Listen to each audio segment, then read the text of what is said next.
I'm going to start with a story. In the mid-1990s, I was teaching at the School for New Dance Development in Amsterdam.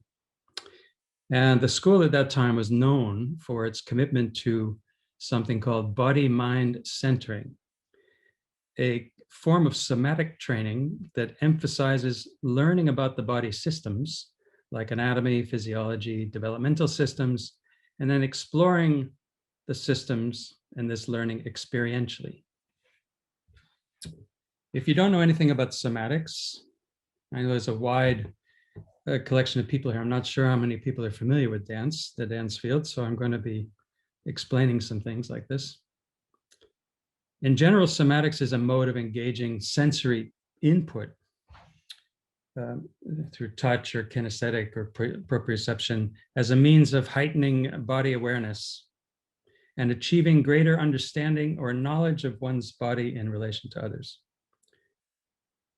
So everybody here watching and listening now, you can do this kind of thing right now by bringing your attention to your own, say, sitting position. Most of you are probably sitting, and any adjustments that you might make. So if you just take a moment and pay attention maybe to the weight of your body pressing down through the chair. Take a deep breath, paying attention to this kind of sensory input from your body.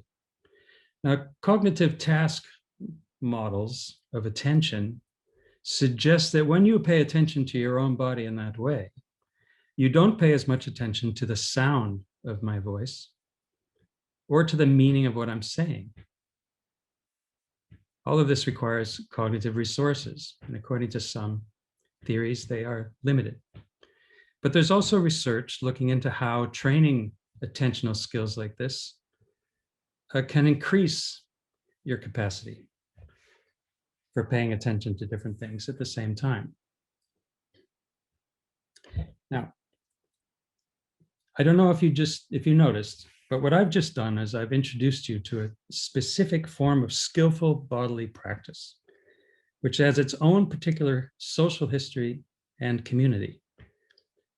I generalized this practice to the category of somatics, and then I invited you to experience something to gain an insight into this category of practice.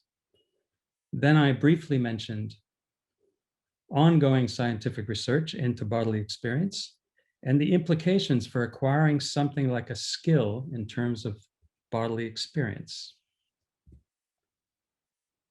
If you are drawn to the work of anthropologists like Tim Ingold, for whom skill is the ground from which all knowledge grows, then you start to see the link between skillful bodily practices and knowledge, or knowing, or know-how, if you prefer.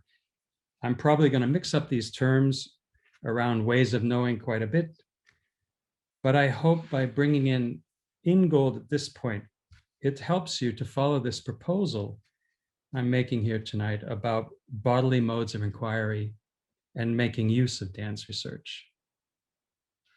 Ingold also writes in this afterword here to the special issue, as you can see in the citation, that the view of bodily skill being a poor relation to knowledge has been thoroughly refuted, and he points towards a base of evidence in the human sciences that show us that the body is not just a vehicle for our heads, and this is something I heard the choreographer Deborah Hayes say once in a talk, but that the body constitutes the core of our intelligent and social life. But after saying all of that, this perspective on the body is also a, quote, figuration of the human. It's also, quote, an imaginary. And here I'm going to refer briefly to Lucy Suchman, who's an anthropologist well known for her contribution to the field of human-computer interaction. Suchman, acknowledging other cultural scholars such as Donna Haraway, draws on both these terms to frame the idea that we imagine the human in different ways, shaped by our individual experiences in the context of specific cultural and historical resources made available to us. In her 1987 book, Plans and Situated Actions, The Problem of Human-Machine Computing, the book was lauded for helping change the culture of machine building at that time by introducing a different human imaginary to what the engineers had in their minds. And in short, she introduced the idea that humans can improvise. My human imaginary is informed by the stories and perspectives I've shared so far.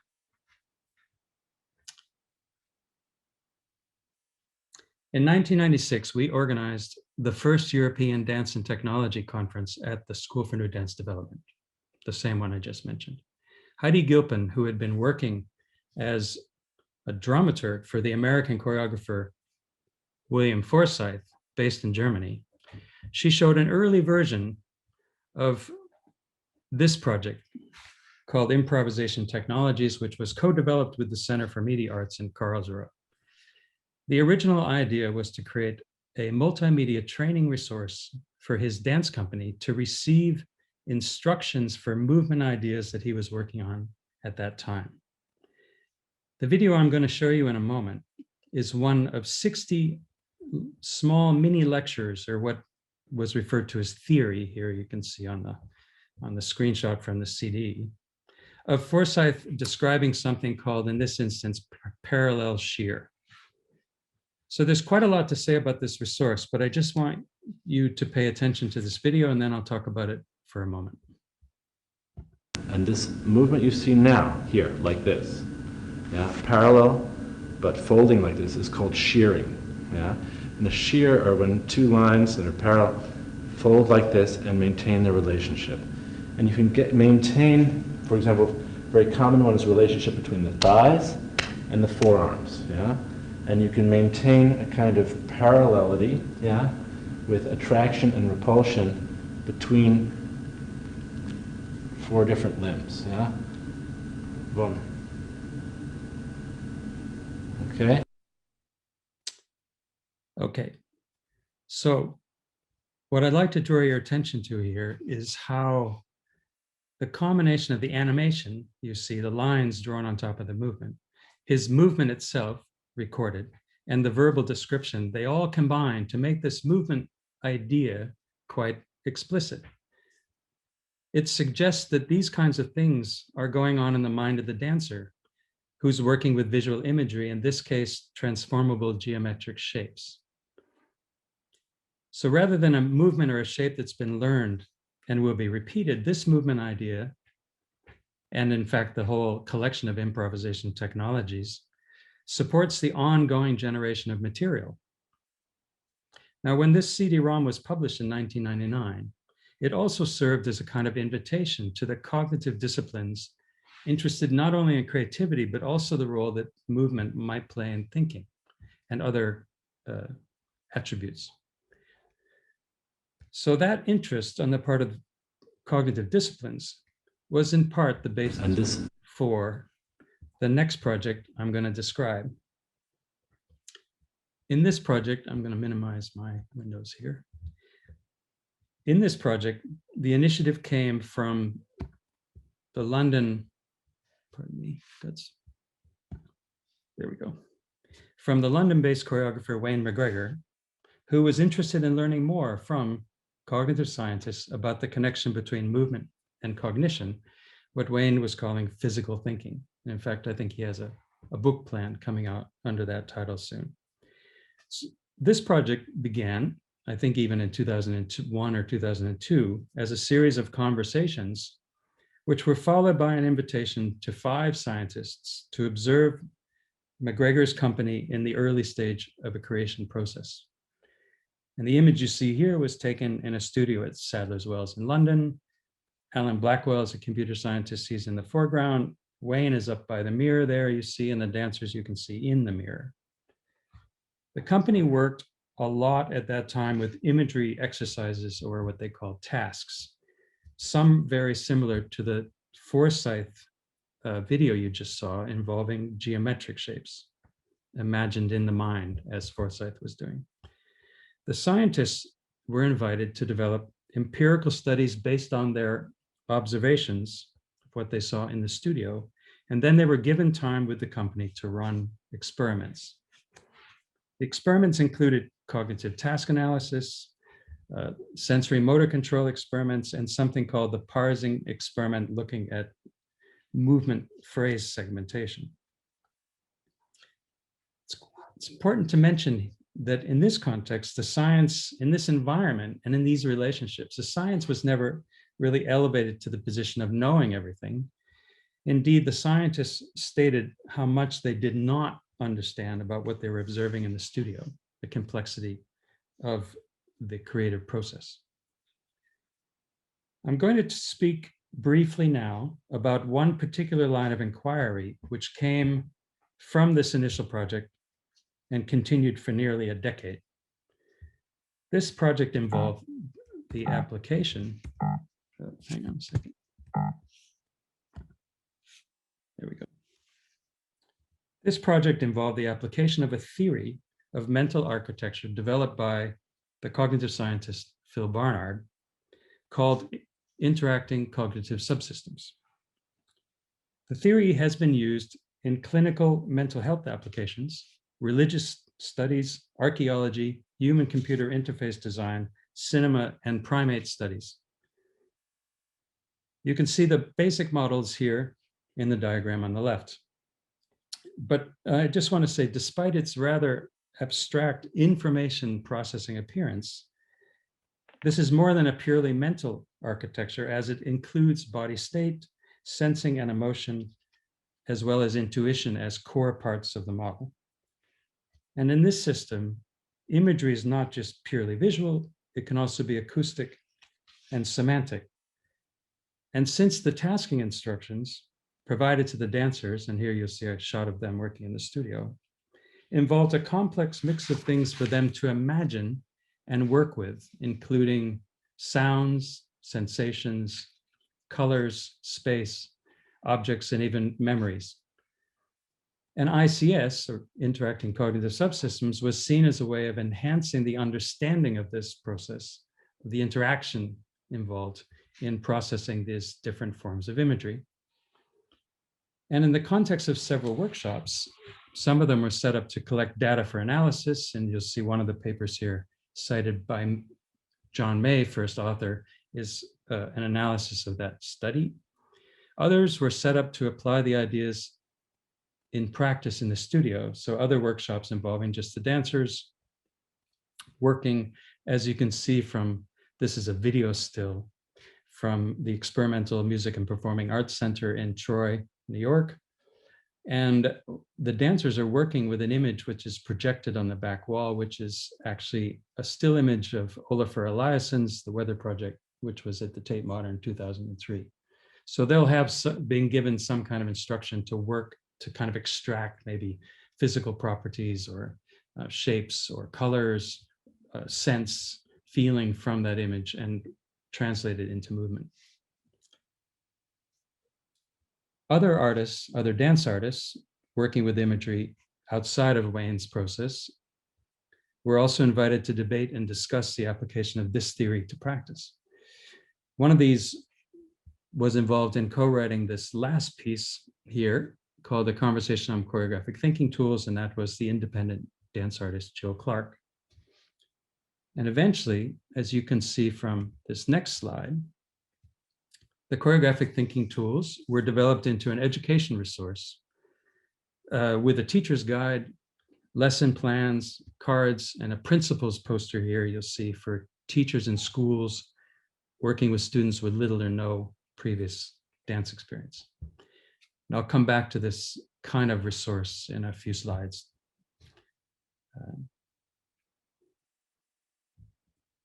Okay. Jill Clark, and you'll see here, she's mentioned up at the top here. This is a small video clip with her in it. Sadly, very sadly, passed away in 2011. But she took a very different approach to imagery from the previous artists, Forsyth and McGregor. considering it for its potential to transform movement experience more than being used for kind of movement generation. She also tends to refer more to the use of language than imagery. She talks about the ongoing verbal input that she uses to maximize the awareness upon which movement choices are made, unquote. And the video clip I'm going to show you is a fragment of a much longer recording that begins with Jill walking through the studio space with several participants. As she says, just take yourself into a simple walk and just notice the heel bone. Notice the heel bone now, and notice the front of the ankle. Notice the ball of the foot and the toes. And this is while they're walking. So if you can imagine what that might be like, you can already on your own simply imagine your heel bone or the ball of your foot pressed on the floor. But this was done while walking. And this kind of directing of attention, well, it should remind you of the earlier simple instruction I gave to pay attention to sitting,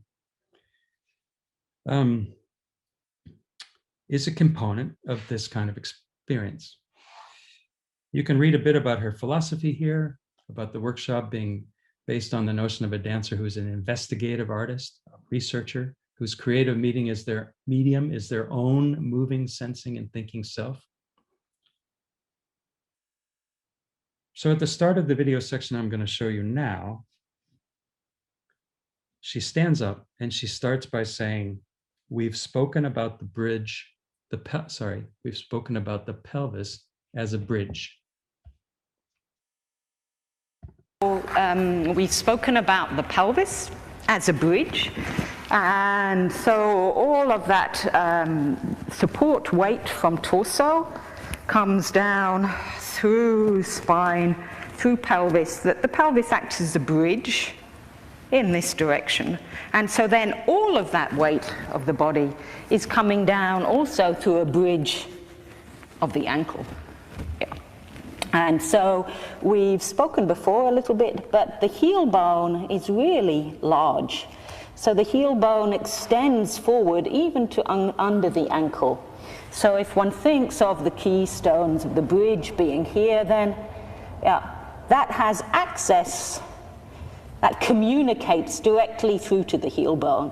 And that heel bone extends also down and back. Yeah?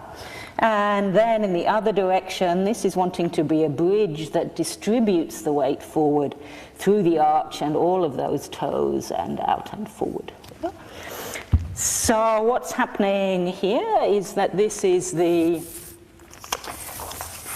lower leg. So one of the things you probably notice is how much she used gestures, her own gestures, to draw attention to the areas she's describing.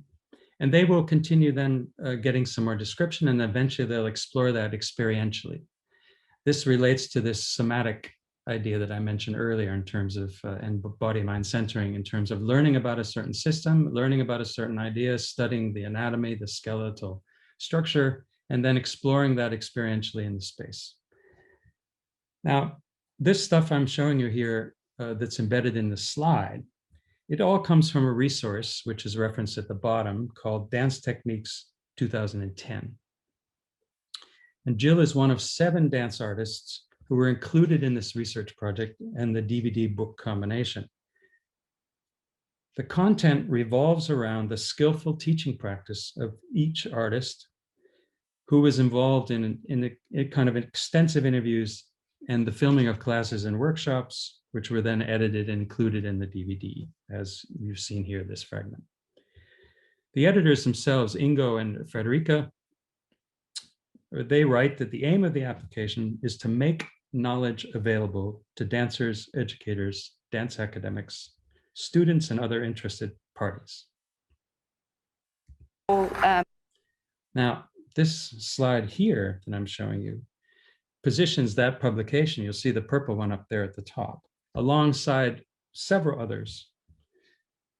All of these are publications developed from within the field by artists themselves or people working closely with the artists, with the aim to disseminate dance knowledge in the absence, well, has in the absence of real bodies. In other words, these are books, or these are websites, these are DVDs, which you can pick up and study on your own or with others, or maybe are introduced in a class of some kind. But effectively, it means that the various artists involved, say Steve Paxton, you see material for the spine, Jonathan Burrows wrote the Choreographer's Handbook. These artists themselves won't be present. So you have this kind of idea that this training, in a way, is accessible in the absence of the bodies that give rise to this kind of knowledge. There are some interesting tensions to that. But this kind of resource is not, strictly speaking, being developed within the context of academia so much. So these aren't really academic publications, which is why I tend to refer to them as a trade literature for dance. And yet they're extremely interesting in terms of their content, and they're very available for study, just as I've shown with the few things I've already shared. They all use text normally, maybe still imagery. Some of them are using recorded and processed media. And some projects like Motion Bank, you'll see here 2 screenshots along the bottom, which are 2 websites. One is Siobhan Davies' Replay Archive, and the other is the Motion Bank project. And at Motion Bank included interdisciplinary collaboration with scientists, but frequently the artists involved here, for example, Jill Clark, they acknowledge the influence of reading and speaking with, say, philosophers of mind. Alvin Owe comes up, who was involved with some of these. Anthropologists like Tim Ingold. Tim is frequently read by some of these artists. In any case, all of the projects and artists involved will have engaged in this kind of cross-fertilization of influences. What happens when dance knowledge is documented and put into circulation like this, alienated from the body, you could say, it does open up critical political questions about what it might mean to make knowledge out of movement. And this is something the social anthropologist James Leach has written about and published. I noticed that Micah Bleek is here. He's published a chapter in her book edited volume, Transmission in Motion, which addresses issues and concerns, and also describes a number of some of the projects you see here on this slide. But since I'm making use of some of these resources right here and now, I'm doing this as a way of sharing with you the shape of my human imaginary. So in the moment, I'm a little less concerned about some of the issues that James Leach is writing about. Because my human imaginary is a figuration that is in part composed of these resources and how I read them. My human imaginary is one that has capacity for body intelligence, sensing, feeling, moving, and using language in relation to ideas in a particular way. Also, cast your mind back to the short video fragments and stories I already shared. A lot of the kinds of questions in play there are being explored experientially, from body-mind centering to improvisation technologies, choreographic thinking tools, and minding motion. So for me, it doesn't take too much then to imagine a bodily mode of inquiry, which is in the title of the talk. So to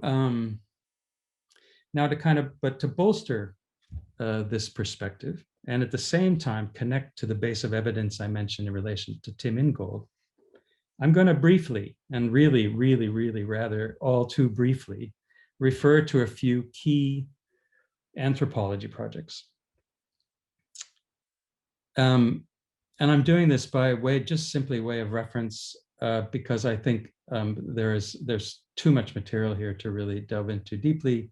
But by way of reference, these are some key projects that I've come across and from which I've benefited.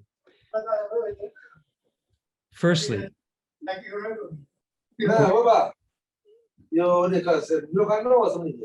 hear somebody in the background here.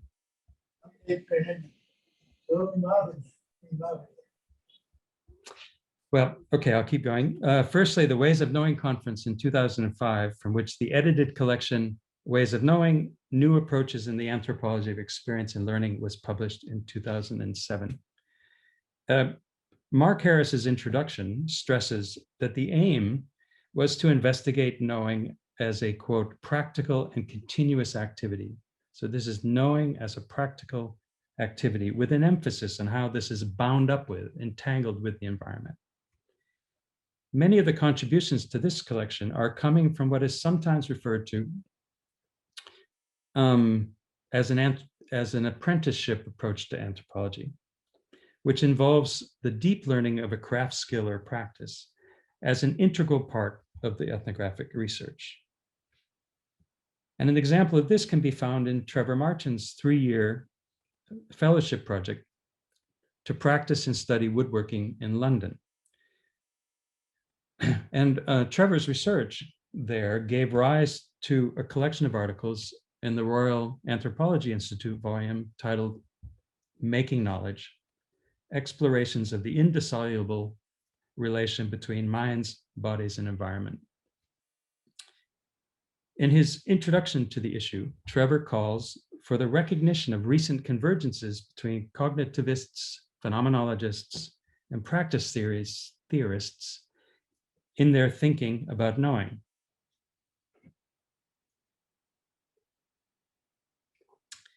And then there is the work of Stephanie Bunn with the Woven Communities Project in Scotland, which is concerned with sustainable craft heritage and the dynamics of craft practices in a changing world. And what I'm going to show you here is a film, a very short clip of a film made by Stephanie of a Scottish basket weaver named John Cowan, making what's called a crayon, which used to be used to weigh and carry herring.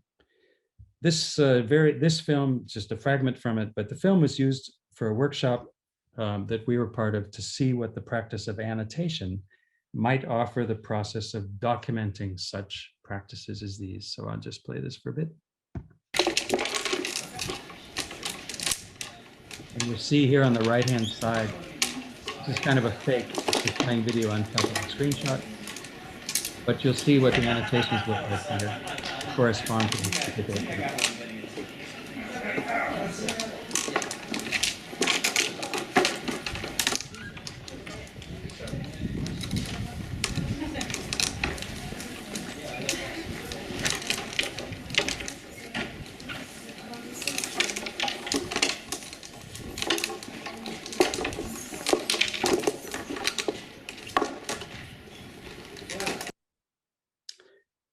So when we were annotating this, I was typing annotations which are linked directly to the video. So when all you have to do is jump to those particular points. So it's like zooming into time, zooming into the temporal space of the documentation in order to study and then further kind of analyze and discuss what's happening in this particular practice.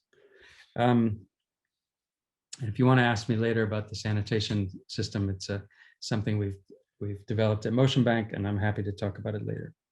But the final project I'm mentioning here is Tim Ingold's 5-year European Research Council project, which was titled Knowing from the Inside. And that project from the website states that it sought to reconfigure the human sciences around the fundamental premise that knowledge isn't created through an encounter between minds furnished with concepts and theories, but knowledge grows from the crucible of our practical and observational engagement with the world around us. So this skill is the basis of all knowledge. Knowledge grows from the crucible of our practical and observational engagement.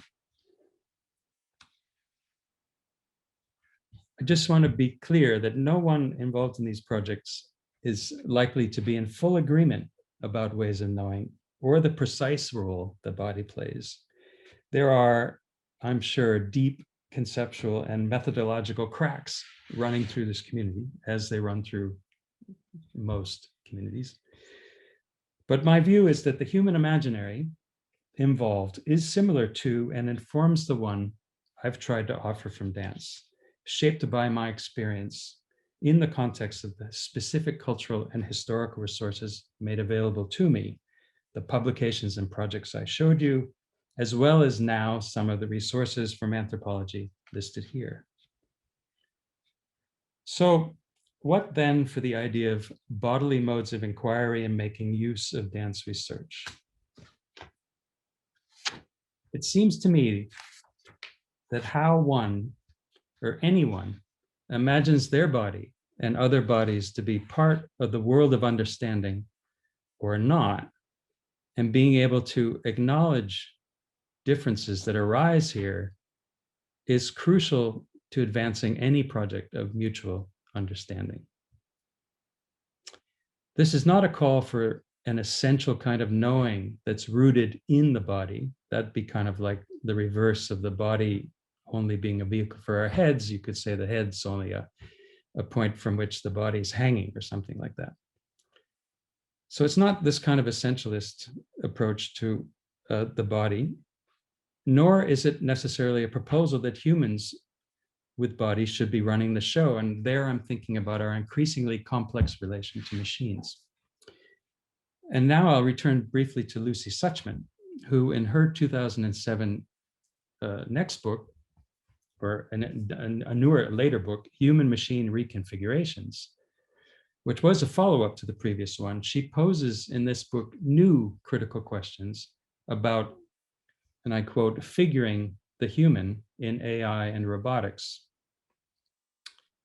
Now, Lucy writes that we need a story that can tie humans and non-humans together, but without erasing the differences between them.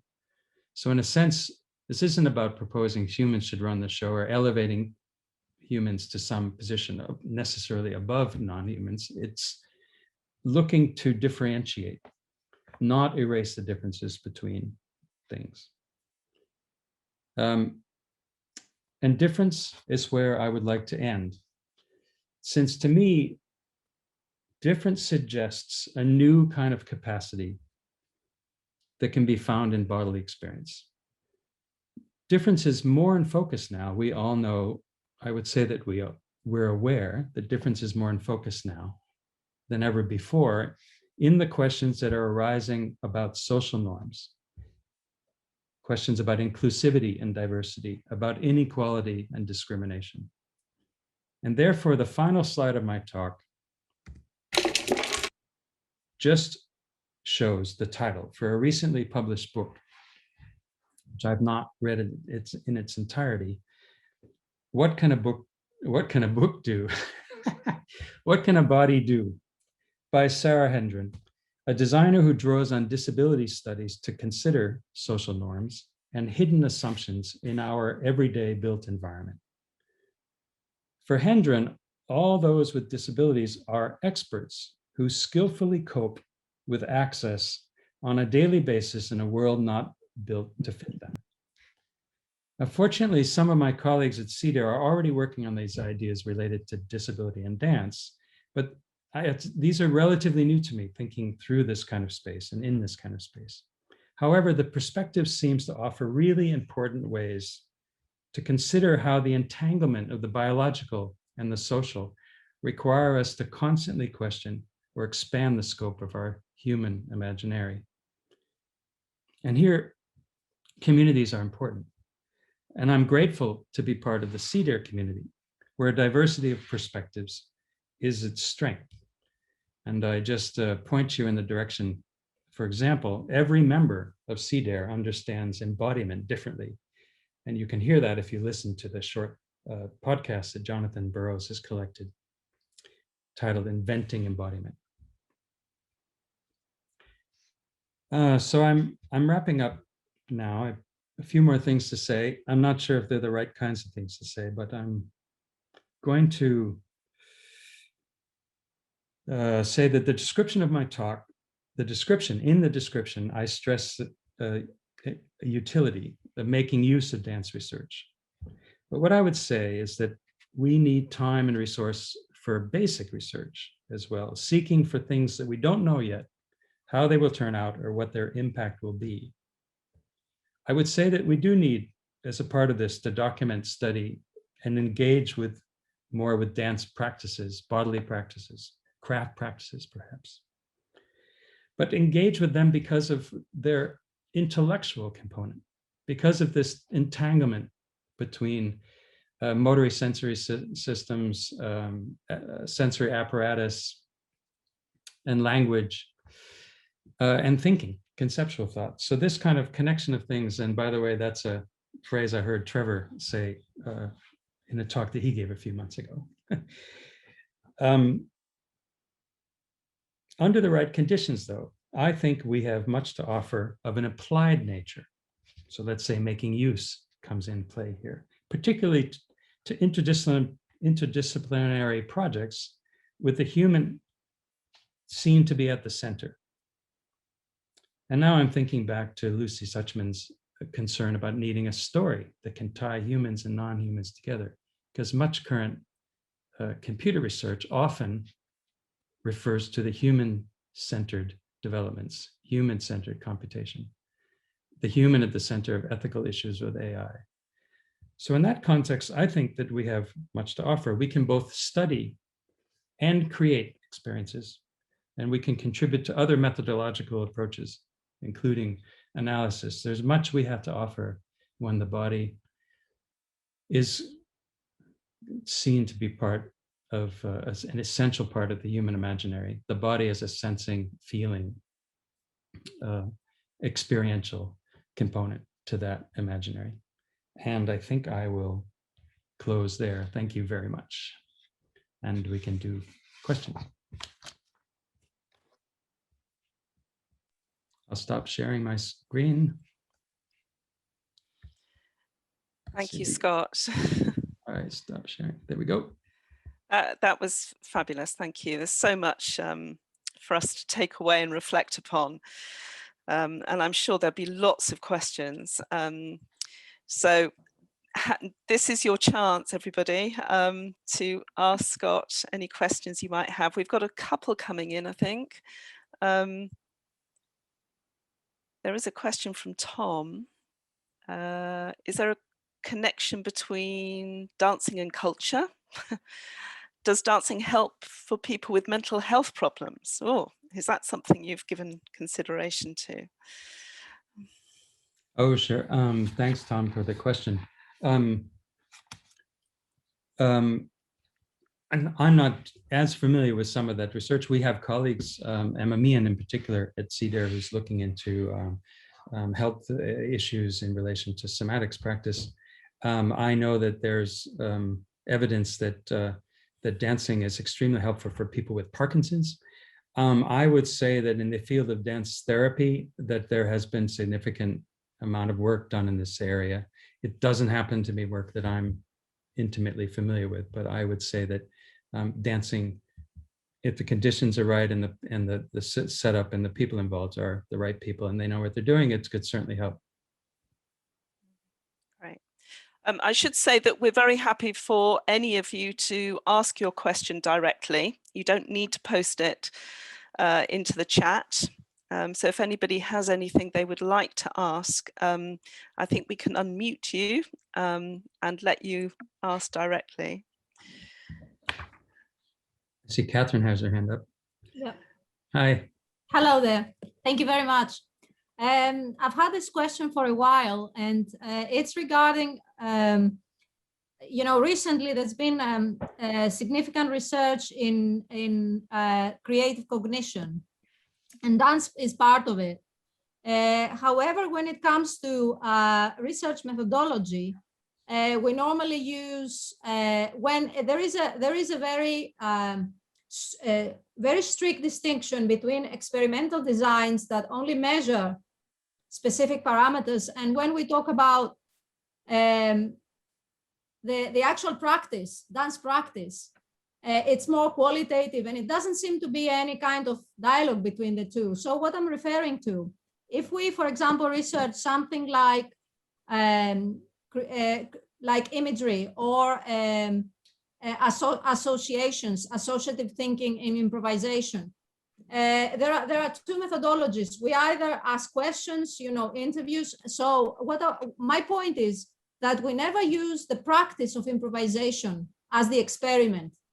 So the experiment, the methodology is going to be a measure of, you know, experimental psychology test or a kind of neuroscience design, but it's not the actual improvisation practice as a method to investigate creativity, to investigate the associations we make when we use imagery, when we make improvisation. And I was wondering, what is your view? Will there be any kind of dialogue between these two? Could it be? It really, Catherine, I mean, it's in some ways, you're describing a situation that I can well imagine. You know, in a way, it depends on the people involved. I think that, and how it's set up, what the expectations are, like from the very beginning. You're actually describing something like down the road a little bit, once the thing is set up, you know, and the people are relating, and then they're measuring, they're analyzing. But take yourself back to the very beginning, when one first meets somebody from a different discipline. How do you what kind of relationship gets built there? What kind of relationship? What are the expectations, and what are the imaginaries that people have about bodies? Do they perceive bodies as being measurable? That could be the case.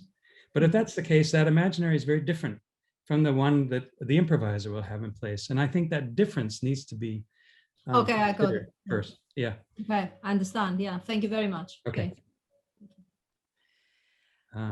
We have a question in the chat from Emily. I don't know if you want to ask it or you would like me to read it out.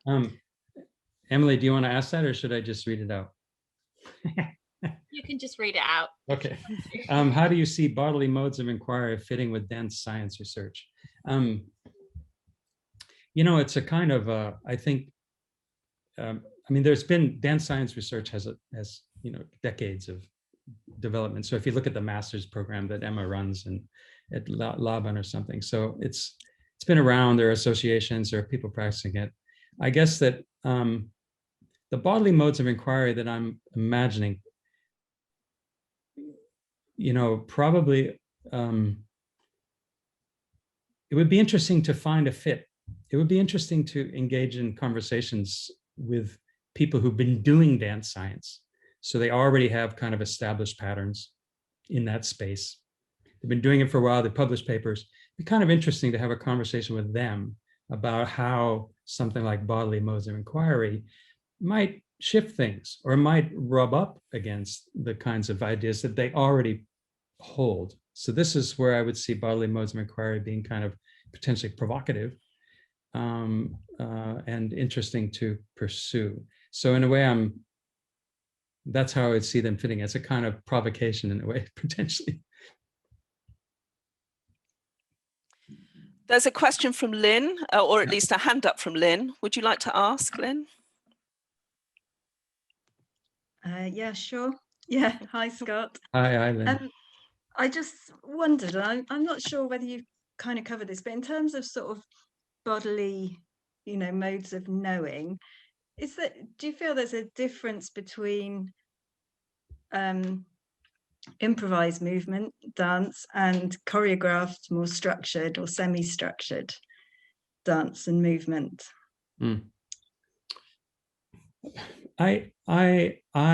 That's interesting. My colleague, our colleague, Jonathan Burrows, is working on this, is working on a research project called the Felt Sense of, well, subtitled the Felt Sense of Choreography. And I think he's looking at this, what is sometimes seen to be a slight tension in the field of practice between, say, improvised and choreographed. I think, but I showed Jill's work in part because I think that those modes of inquiry that allow for emergent, you know, I think the process of working with the imagination under kind of improvisation conditions can be very different from working with the imagination in, say, more set circumstances. One thing that happens as people, let's say companies learn a set piece of work, as they practice it more, if it's very fast, they practice it and the movement's very ballistic and they're repeating the movement a lot, that their attentional resources are used differently than if you're taking more time, if there's more opportunity for maybe deliberate reflection of some kind. So it varies a lot. I wouldn't say one would be better than the other, but the particular approach of the particular artist in that particular company would be interesting to take into consideration in terms of the kind of space they leave for this more inquiring kind of, if that makes sense, this kind of inquiring sort of development of materials and relationship with ideas. And Lucy's got her hand up. And there's a question from Kay. I don't know who came in first, but I'm Kay. happy to wait. Okay. Sorry. Kay, do you want to ask yours, or would you like us to read it out for you? Kay Hilton. No, I'm happy to ask it. Basically, listening to what you've been saying and looking at the research that you've discussed, has it already been, or do you think it should have been correlated with the work of Cunningham? In a way that it's just a slice of the field, and I think certainly Bruce Cunningham's contribution is profound. I mean, most of the people, everybody I showed would have been influenced by Cunningham's thinking. There's not anybody who wouldn't have been there.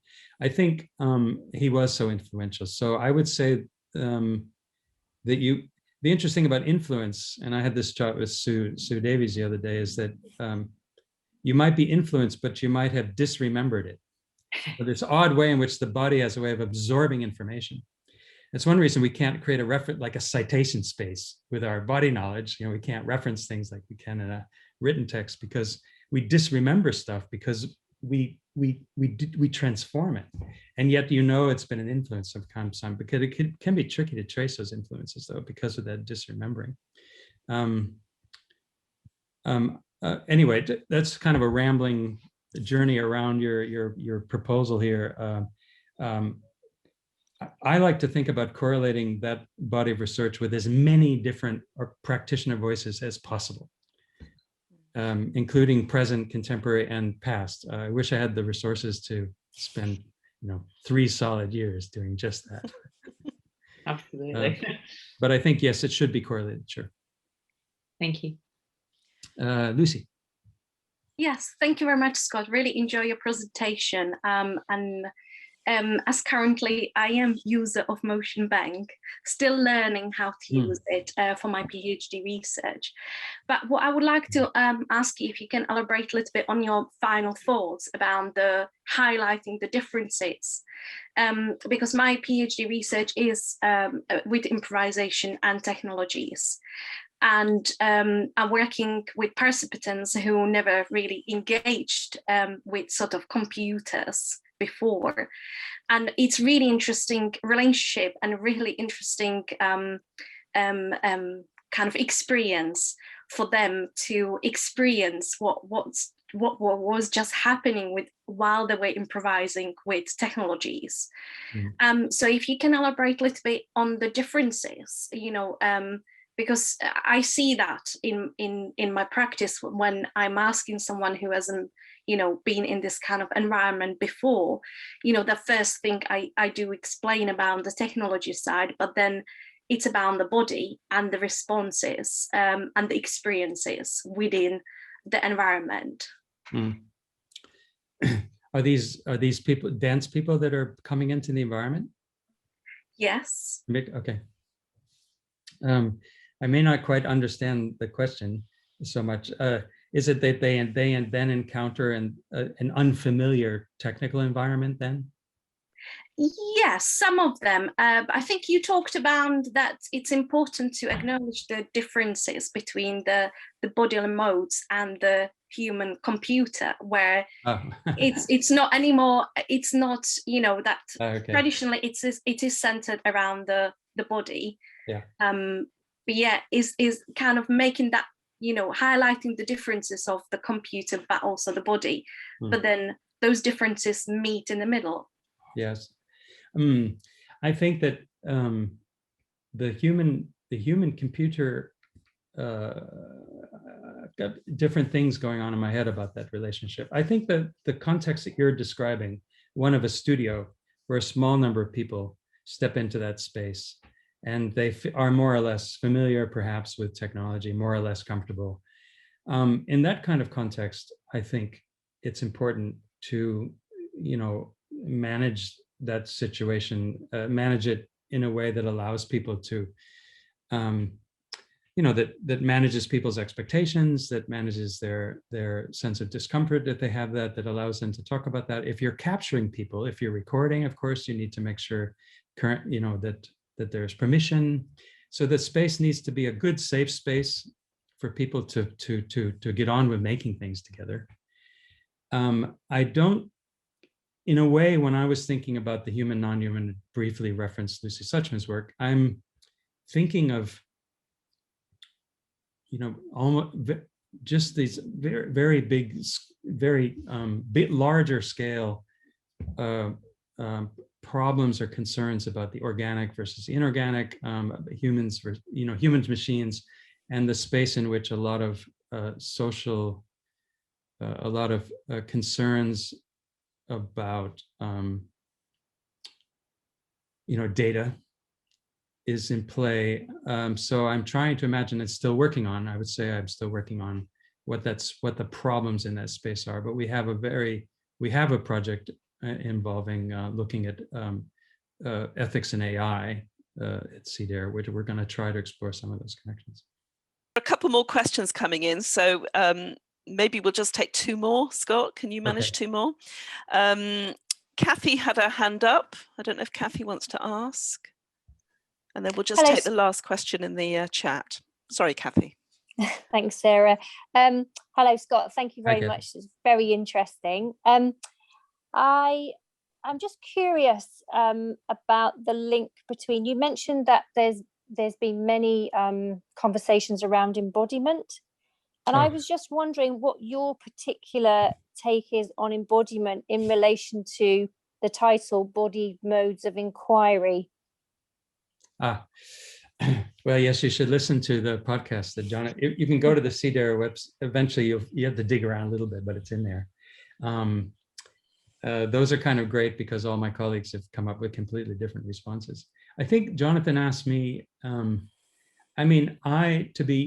be honest, and I don't think I even used the word embodiment in my talk. I think I'm not even sure I used the word embodied.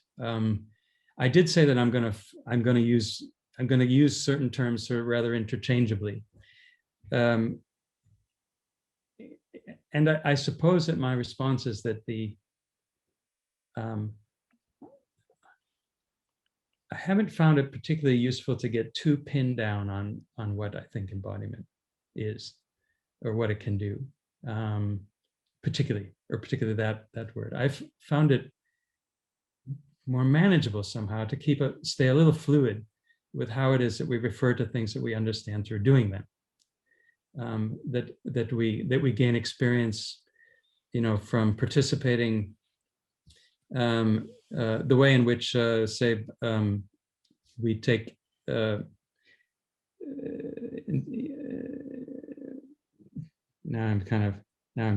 I've wandered off in my brain to some other territory, but I don't know if that's a good enough response, but it's sort of, I try to stay fairly fluid around it. And I don't use the term embodiment so much as I do other ways of kind of drawing attention to practices, processual, things that are processual, things that unfold in time, things that require time and take time to be understood, for example, but that could be different kinds of things.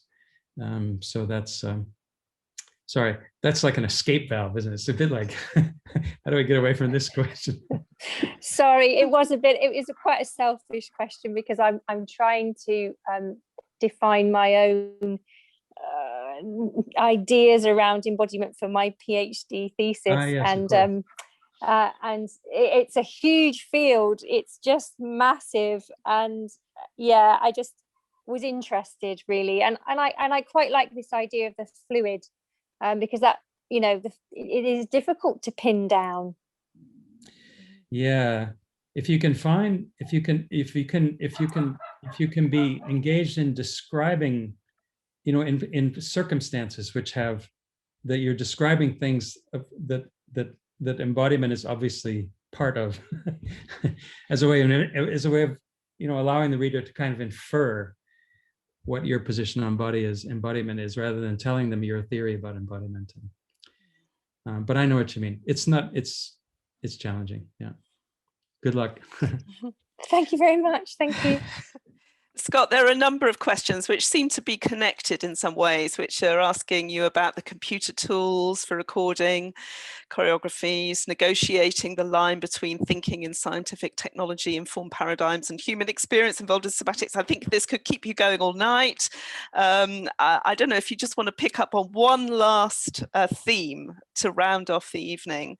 Aoife's asking about her question about how you have navigated the complexities of languaging in your projects. Maybe that's a good one to conclude with. And I'm sure anybody else, if you've not been had your chance, you can send questions to Scott, and I'm sure he'll be happy to pick them up. Well, if that's okay, if that's the last one, and thank you everybody for the questions. Language. This is something that I've really returned to in a sense. After the 2000s and then the early phase of Motion Bank, where I felt like I was managing a lot of projects, the opportunity to get back into the studio. And Jill's work is crucial for me there in a sense, but also others, because of and an interest in how it is that language, and again, in some ways, drawing on some of Trevor's studies in the woodworking studio, of how it is that words are entangled with actions, that language is, and in my current thinking, language use under those conditions is there's a skillful use of language, which isn't like using academic language or what Kathy's trying to do, write a thesis. It's a very different way of thinking about the effects of language, and yet words are being used, and words are, you know, verbal expressions, words that have semantic meaning. I think it's a really interesting space to explore the implications of thought and movement in looking at languaging. And a number of people, I think Ingold refers to somebody else from whom he got that term, but I've seen it in other places. So I'm not quite sure what the origins are, but it's a good way of speaking to the action dimension of languaging, and running it in closer parallel to movement in a sense. So I hope that's helpful. There is a cheeky question from Jonathan that maybe you can slip in. Yeah, sneak. Always got to be sneaky. It's the only way forward. Go on, sneak it in, Jonathan. Ask it. Yes. Current dominant mode again by motionless. Yeah, the motionless business I think is an interesting issue. I think one of the things we're trying to do is to explore. I'm actually trying to think about setting up a research project that looks at hybrid forms, particularly in dance, because we've seen dance practice teaching rushed to the screen in the last year with lockdown and things like that. So, and I have the idea, the theory, the idea that's been an adaptation, that the practice is adapted to the situation, which it does very well, to this situation of the screen. And of course you're teaching, so you're not motionless. I'm not quite speaking to your comment about how motionless the body is, but nevertheless, the screen then dictates a certain dimension of one's experience under those conditions, just as it does here now. But if in the future, we have these hybrid spaces of screen and then virtual, maybe you have 3D virtual spaces. I think we will have these kinds of hybrid spaces in the future. And my then question becomes more a question of resilience. What do we learn from this experience, rather than just adapting to it? Yeah, I guess, Scott, it was that idea of there's almost the sense that all these things are virtual, that we're no longer physical, but we're entirely physical, but it's just a very different way. And I guess, you know, as often is the case when we sort of talk, it's about how do we learn from some of the work that you're undertaking and are able to apply it perhaps in very different areas and that that transition. But yeah. No, I would love to. I mean, this is what I sort of close with a little bit. I think there's a tremendous scope for application, really, of this kind of understanding. I think there is, though, a need for continued basic research. I think that's in the artistic domain. You know, that's in the domain of collecting those resources. Some of it I showed, I think of that as a kind of continued basic research into the practice and its potentials. But I think the applied dimension that you're talking about, I think more can be done there. I think in interesting ways. So, and that's why I referred to the application of kind of intellectual dimension in this space. So we have the kind of movement part, but sometimes I think just the fact we have the movement stuff we can bring in sets off, creates a misunderstanding about the possibility that it tends to put the body in front of the mind. And I think that my imaginary is one in which those two things are, there is no hierarchy there. Fabulous. So, thank you. Congratulations. Thank you very much. Thanks, everybody. So maybe that's a really great way to end, and just to say thank you so much, Scott. I know everybody's really enjoyed tonight's lecture, and thank you all for coming.